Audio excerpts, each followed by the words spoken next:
Hello, my name's Sam Hamilton, and I'm here today to talk to you about the IEP process and the role adapted physical educators play in it. So, all educators are underneath a mandate, a process it's called Child Find.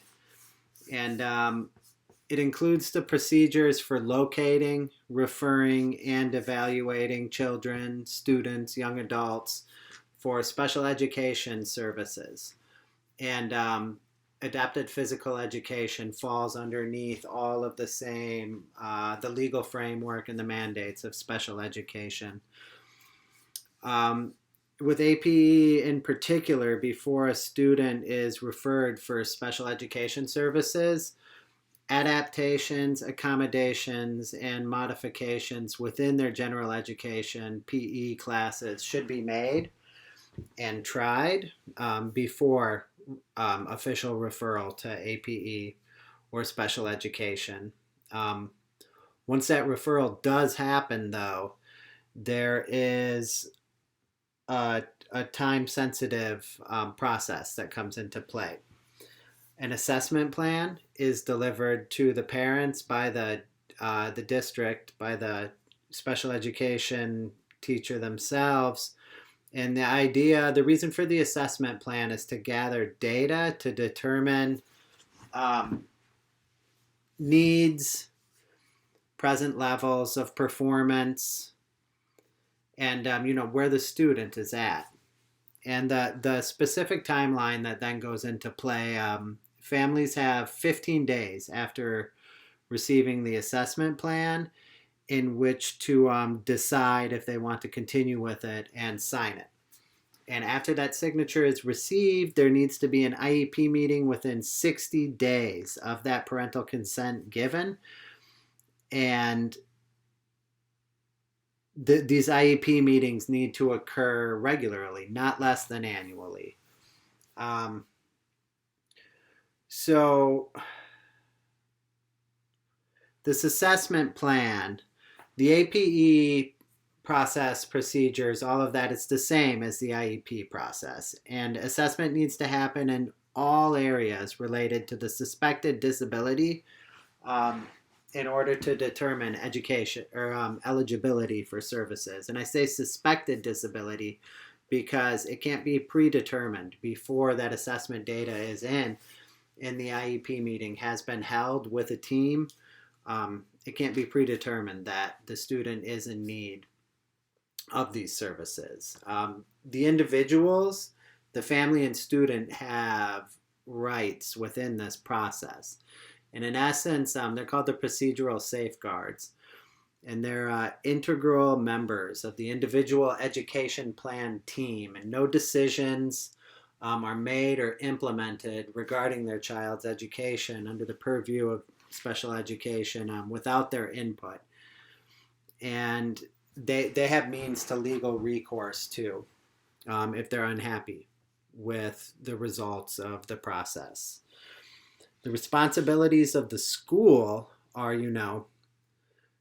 to follow the law laid out by IDEA or the Individual with Disabilities Education Act, to follow the law, to provide the services necessary for a student to make educational progress. Yes.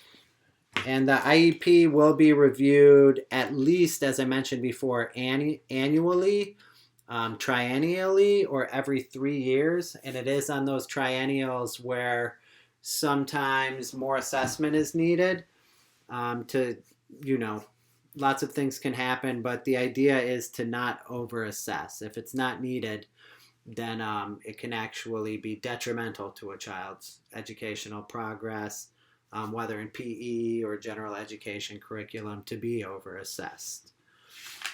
And other than annually or triennially, an IEP meeting can be called at any time for amendments to it, things of that nature. If something does need to be changed before that big yearly meeting happens, the parents can get in touch with the case manager, with the school, and vice versa as well. Um, So the role and responsibilities of the APE or adapted physical education teacher within the IEP process, they need to have a credential to teach APE.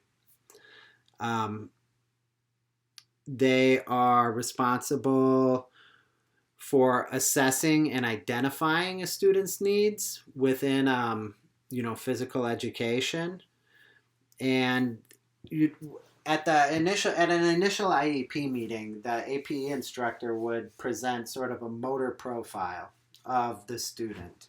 They may need to collaborate and consult with other service providers, and they need to provide APE services themselves, perhaps. They need to remain current in their own field, and not only their own field, but the field of general education, physical education, and special education as well. And as mentioned before, they need to create a motor program, um, focusing on an individual's unique skills and needs in order to develop a program that is appropriate for them. So as far as those assessments to develop that profile, there's many different assessments that need to be used. One assessment is not enough. And those assessments can include formal assessments, like formal standardized assessments, informal assessments, observational assessments, record reviews of performance in classes, interviews, including with the student themselves, with family members, with friends. All of this needs to be taken into consideration when making a motor profile in order to best serve the student. Teachers can make their own tests based on what they know about the individual students and take that into consideration as well. And then with these assessments, sort of in the IEP, there are goals and objectives that are set. And these goals and objectives can be considered when eligibility has been determined and the assessment results are together, the team meeting is held, and that's where these things are sort of talked about. Specific services are determined after considering a full continuum of options. So the idea is to have a student in the least restrictive environment, meaning not to pull them out for services away from the general education population, but to modify and accommodate them based on their needs within a general education setting, be that, English, algebra, or physical education. The idea is inclusivity, not exclusivity. So present levels of motor performance as far as APE goes must be included in the IEP. And as mentioned before, the goals and objectives are based on assessment results. And that based off of those goals and objectives, that's how progress is determined. They need to address unique needs to be age and developmentally appropriate for the unique learner who the goals and objectives are written for. And there need to be benchmarks and short-term objectives to try to reach throughout the year. Progress on goals should be reported in regular school reporting periods. And, not one assessment not being appropriate for every situation. They also depend on age. Like, you don't want to put a 4-year-old through some rigorous standardized testing. It might be, more beneficial to watch them in different settings and observe their motor performance in those settings. And I guess that, the thing to remember throughout all of this is what that I in IEP stands for in IDEA. It stands for individual. So the whole process is there to serve individual students and help them progress. So thank you very much. Bye.